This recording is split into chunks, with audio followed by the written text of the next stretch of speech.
Le Puy du Fou. 60 spectacles étourdissants, plus de 2 millions de spectateurs par an, 2000 ans d'histoire de France, revisités à coups de cascades, d'étoffes impériales et de poudre à canon.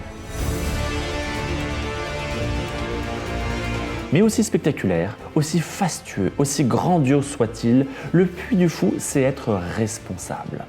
Responsable de son patrimoine culturel, naturel, humain. Ici, tout le monde prend soin de la maison Puy du Fou. Des salles de spectacle, des installations, de l'eau, de l'énergie, des acteurs, quels qu'ils soient, de l'écrin de nature qui entoure le parc et, à travers lui, de l'environnement tout entier.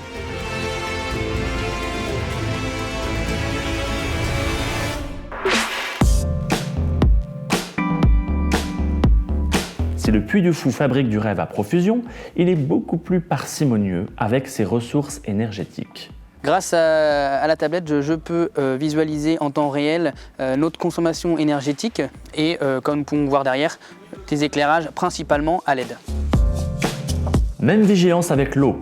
Sur cet étang, l'eau qui est là vient du pluvial. Cette eau est toujours récupérée pour alimenter un autre étang en amont ou en aval de celui-là. On ne perd jamais d'eau au Puy du Fou. Pour nous, c'est une philosophie. Il ne s'agit pas de contrôler des coûts, il ne s'agit pas d'une démarche qui soit menée par la question de l'argent. C'est une démarche qui fait partie de notre ADN, qui fait partie de ce que nous croyons être nécessaire comme message à faire passer à nos visiteurs.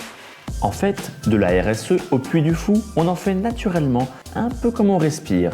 Il suffit de voir ce train à l'ancienne, motorisé par le soleil, ce mobilier camouflage, harmonieusement intégré dans les 11 hectares de flore et de forêt. Ces déchets, implacablement triés et promis au recyclage. On facilite le parcours du visiteur en lui mettant en place ses poubelles de tri, et puis finalement ces poubelles de tri sont faites avec du bois qui est issu de la forêt de Mervan, donc à quelques kilomètres d'ici. Ce coin cuisine à ciel ouvert, ces cascadeurs élevés avec soin, cet ancrage économique vendéen. Et puis, il y a les hommes. Ici, pas de star system. À peine sortis de scène, les comédiens contribuent eux-mêmes à la propreté des lieux.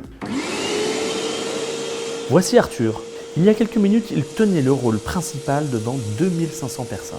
Je jouais le rôle du général Charette. Et là, donc, je passe l'aspirateur. Ça fait partie des tâches qu'on a tous à faire. C'est notre lieu de vie, on va dire. C'est important de l'entretenir. C'est un plaisir aussi. Les artistes ne sont pas des mercenaires. Ils sont là pour apprendre et grandir dans la durée. J'ai démarré ici au Puy du Fou il y a 25 ans. Je fais ma première saison au sein du Grand Parc il y a 25 années. Les gens qui viennent nous rejoindre ici dans l'aventure du Puy du Fou passent entre 5 et 8 saisons à nos côtés. Ils évoluent également dans les différents savoir-faire. Un danseur qu'on aura recruté en année 1 parce qu'il a un savoir-faire de danseur, au bout de quelques années sera également cascadeur, peut-être cavalier pour certains.